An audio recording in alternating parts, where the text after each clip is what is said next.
I hope that all candidates who are running in this election will step up and be on Costa Mesa Brief.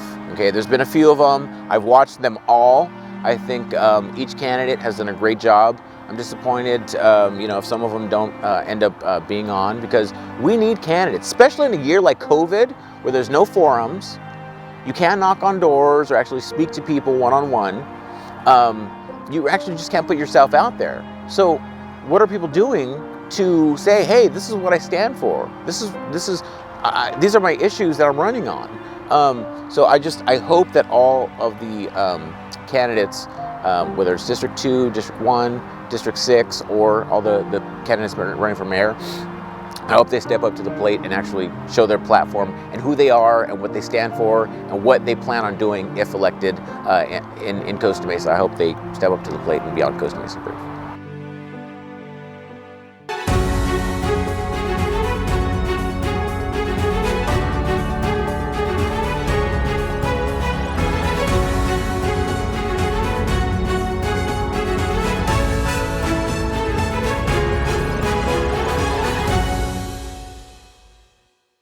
Hi, I'm Kelly Earnby here with Costa Mesa Brief.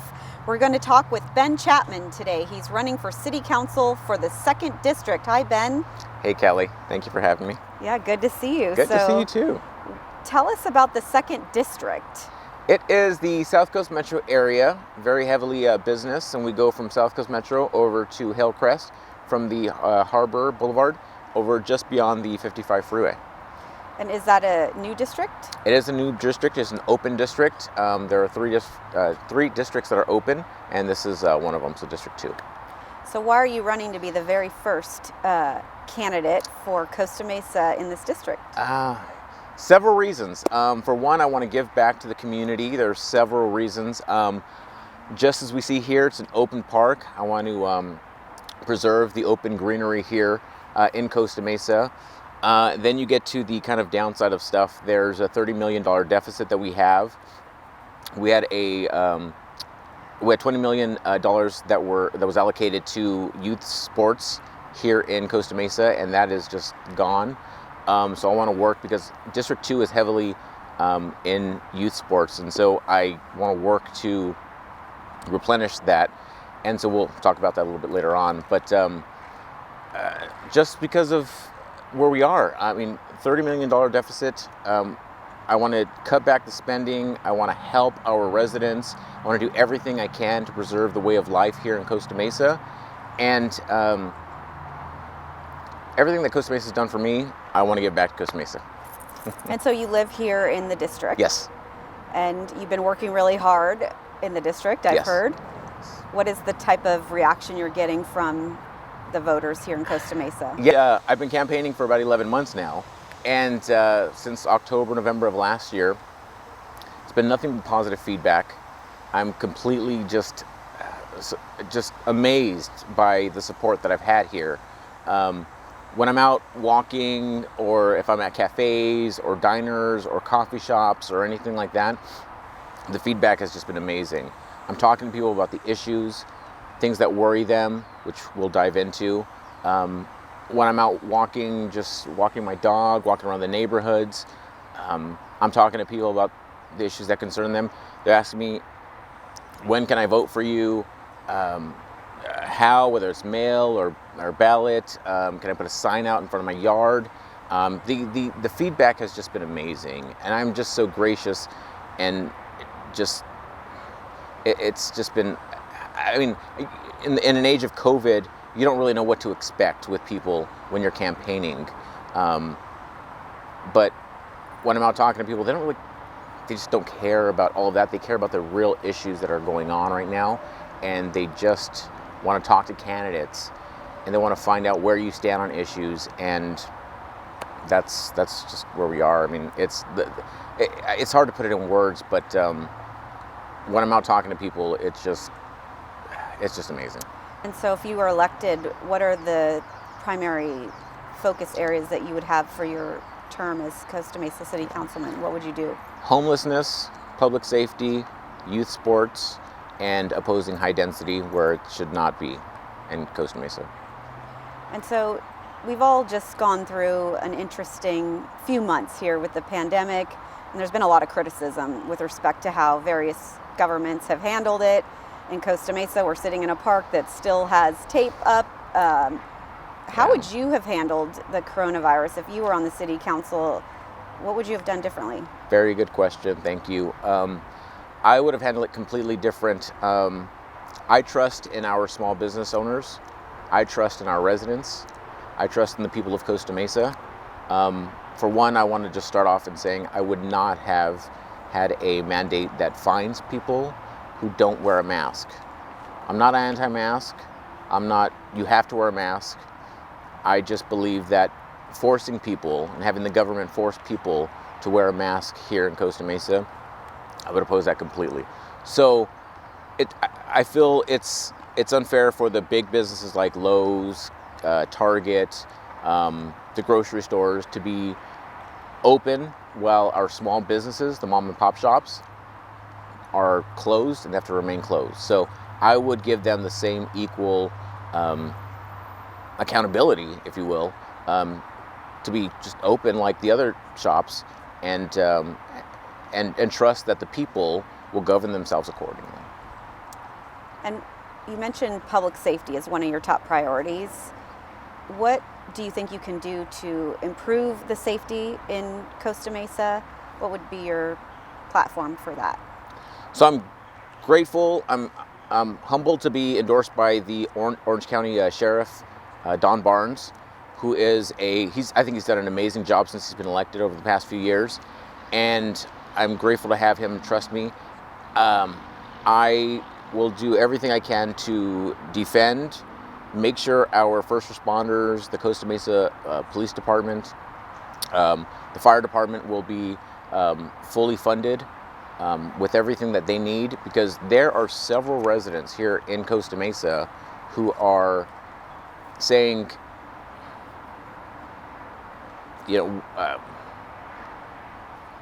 it's difficult to say, but they're saying, where are police right now?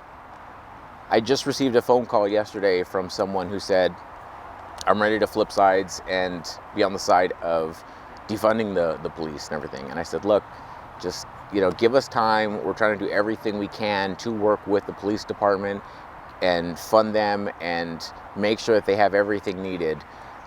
So it's actually really difficult right now, but I will do everything I can to work and ensure with the sheriff and the Costa Mesa Police Department that they have everything that they need. Right now, their hands are tied because of some of the bills that are going on up in Sacramento, and so I can just work with our local officials and our people in Sacramento and see that what we can do.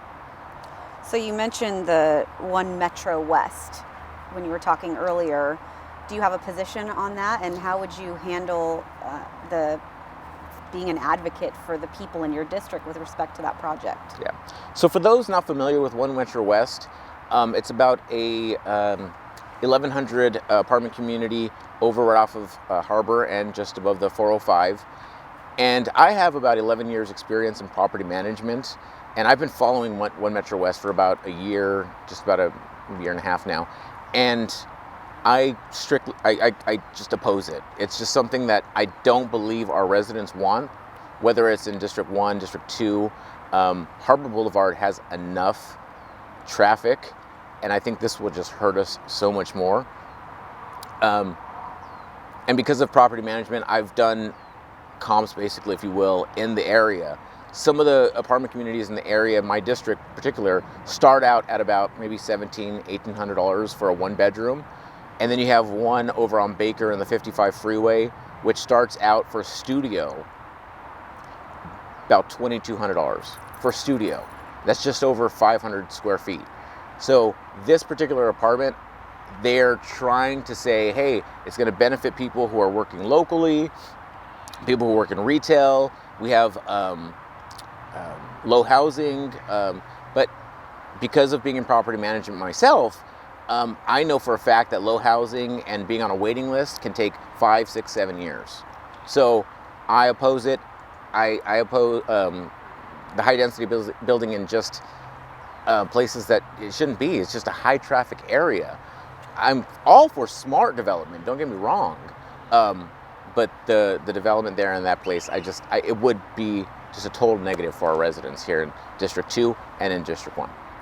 One of the other issues you mentioned was youth sports, and I've heard you've been criticized as wanting to somehow defund the youth sports, although I think were already stopped because of COVID. Yeah. But set that aside, what do you say to the critics who are accusing you of wanting to defund the youth sports in Costa Mesa? Yeah, and I don't know where that's coming from. I've always been pro-youth sports since I started campaigning back in October.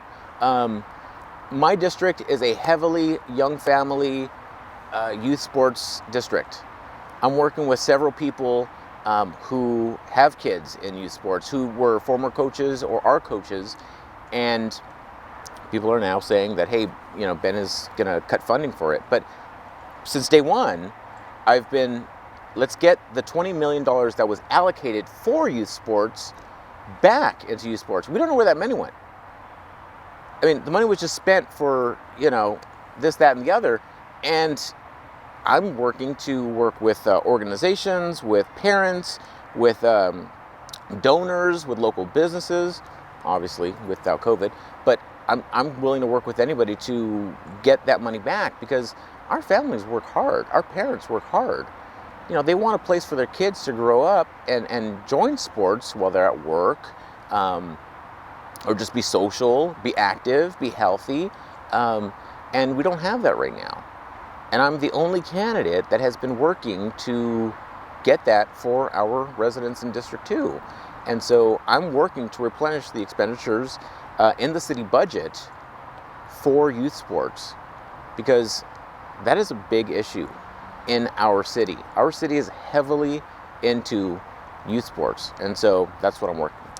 And if you are able to locate those funds or figure out what happened there, would you advocate for the parks to be open so that the kids can actually go and play sports again? I certainly would. I have a little dog that's right over there, and I wish I could actually just walk with her and lie down and play and everything. And the kids, if we look over, it's actually sad to see that the slides and the playground, the swings and everything are still taped off with caution tape. I would completely advocate to opening that up. One of the other priorities you mentioned was homelessness. Yeah.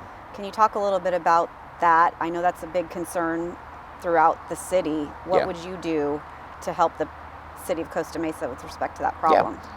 Yeah. Homelessness it's getting worse. I used to tell people about a year, 2 years ago that it hasn't really affected Southwest Metro. Not that I don't care about it, because I'm obviously going to be voting on issues in South Costa Mesa, East, West, and whatnot. And so it is a big issue for me. But even last night, I saw people sleeping off of Paularino and Bristol. And so what I'm doing is I'm working with Dave Ellis over in Newport Beach, and Duffy, Councilman Duffy over in Newport Beach with Safe Huts, and which is basically going to house homeless people in the city. And so we're trying to work on getting those, and it's a temporary shelter to keep them until they can get back on their feet. Because at the end of the day, people look at homeless people, and they see that, or they think that they're on drugs, or everyone's alcoholic or anything like that. But some people are just hard on their luck. So we have to realize that some people may have lost their job because of COVID. Some people may have lost their job because of, who knows what. So at the end of the day, we're all humans. We all need to look at each case on a case-by-case basis and help them to better themselves. So you're obviously running in a race to win this seat. Yeah. Is it going to be a competitive race, do you think? It is a competitive race. Like I said, I've been running since October of 2019. My two opponents have been running since about April, May of this year. And so I have a bit of a jump start on it.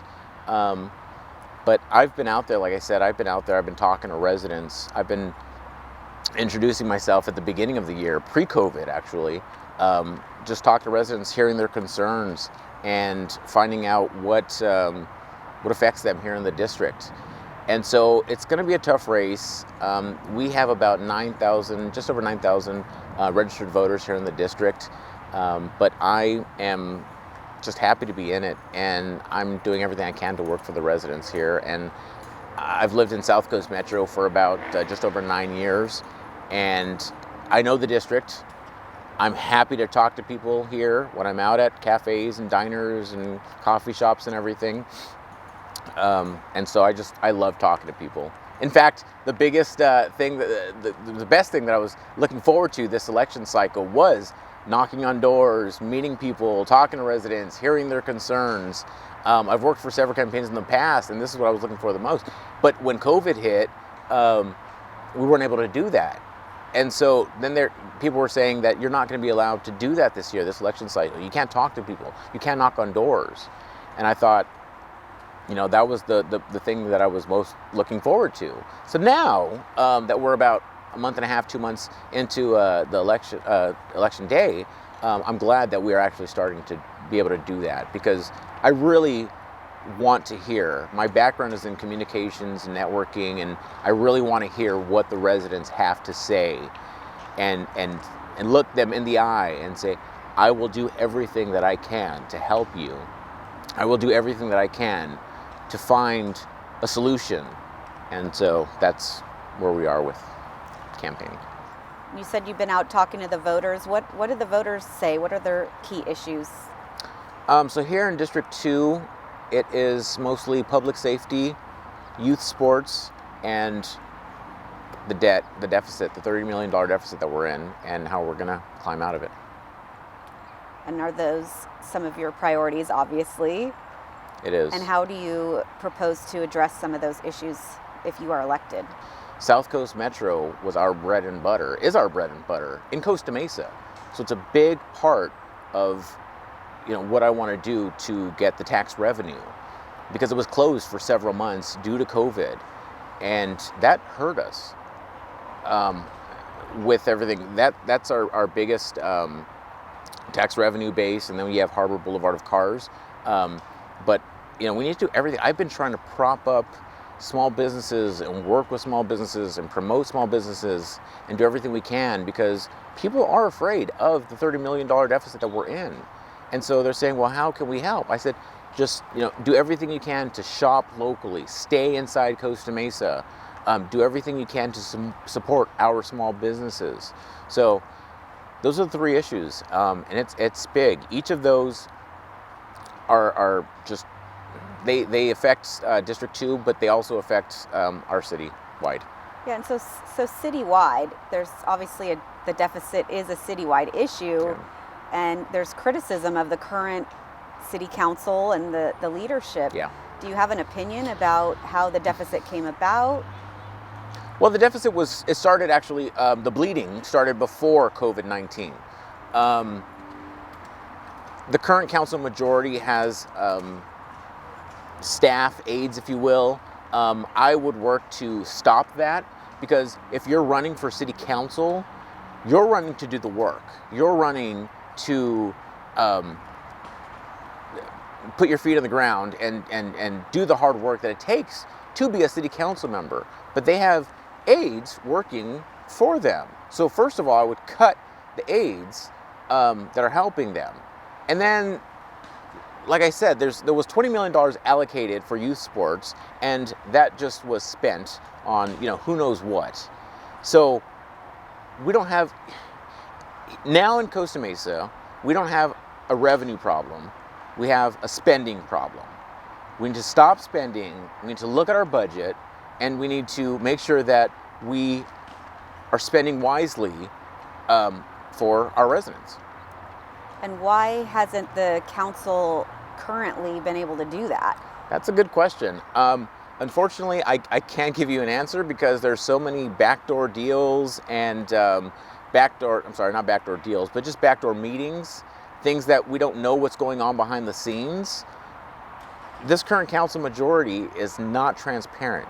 It is not transparent.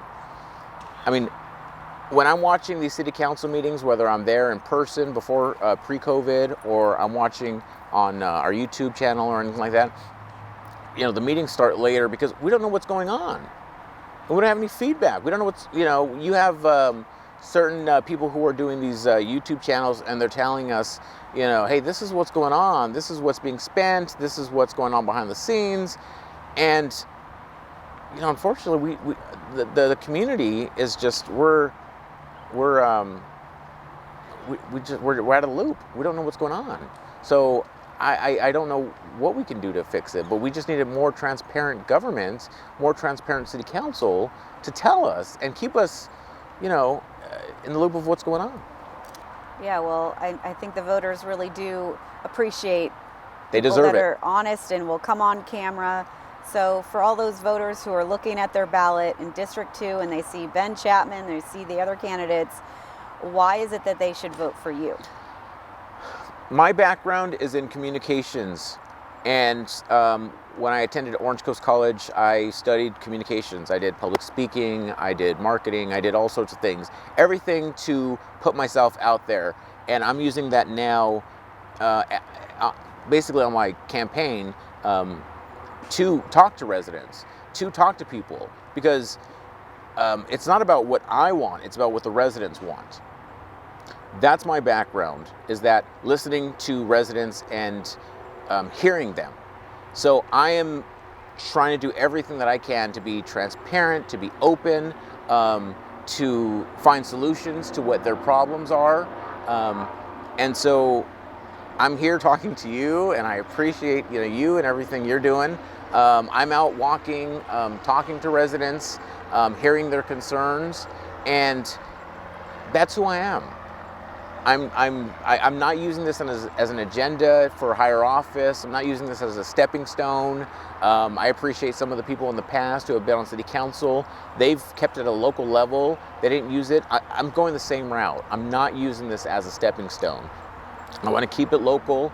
I want to be a voice for our residents here in Costa Mesa, and I'm just one of the people. I am not a partisan person. I'm not someone who is who can't reach across the aisle. So that's me. I mean, I'm just a down-to-earth person. I love talking to people. My dog loves me, and so I'm someone who's just working hard to try to do everything I can to help our community.